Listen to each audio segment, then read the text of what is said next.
So let's break down the real roles and responsibility of HR in Myanmar, the good, the challenging, and the parts that often get overlooked. These days, HR is not just about hiring and firing. The role is growing, and HR is starting to influence how companies succeed and how satisfied employees are. But let's be honest.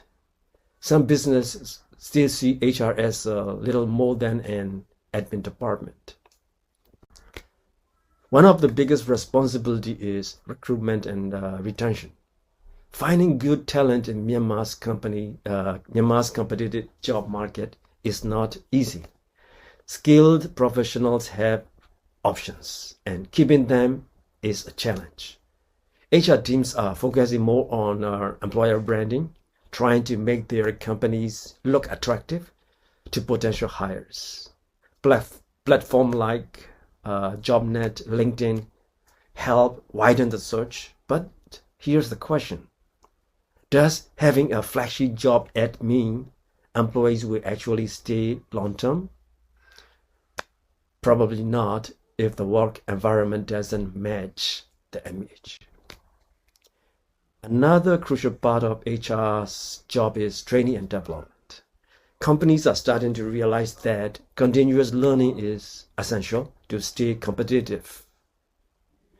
HR often partners with local universities and international trainers to upskill employees. This sounds great, but the truth is, these opportunities often go to managers and top performers, leaving others behind. So, how much of the workforce actually benefits from this upscaling? That's a question. Performance management. It is also becoming more structured, blending Western frameworks with Myanmar's cultural values. The goal is to give feedback, but let's face it, formal appraisals often feel forced. Employees sometimes receive polite, surface-level feedback rather than constructive criticism. Why? Because in Myanmar's culture, avoiding conflict and saving face can take priority. This can hold back real growth. Another thing to consider. Employee relations. They are another core part of HR. Here, harmony in the workplace is crucial. Open communication and conflict mediations are essential to keep things running smoothly. But while HR may step in to manage conflicts, there's a limit. Employees often hesitate to speak up against their superiors, even when issues clearly exist.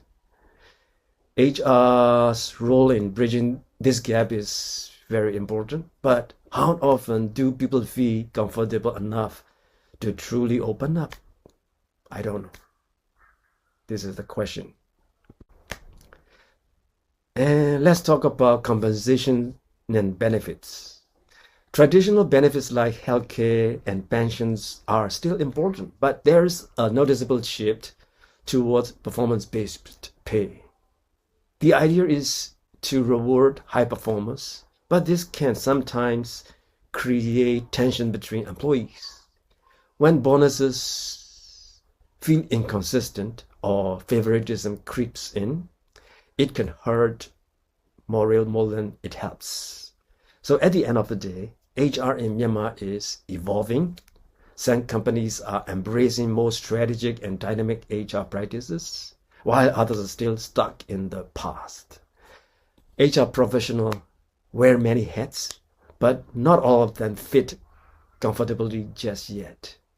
So the real challenge is building a workplace where people feel valued, supported, and motivated. And while some businesses are getting there, many still have a long way ahead, long road ahead.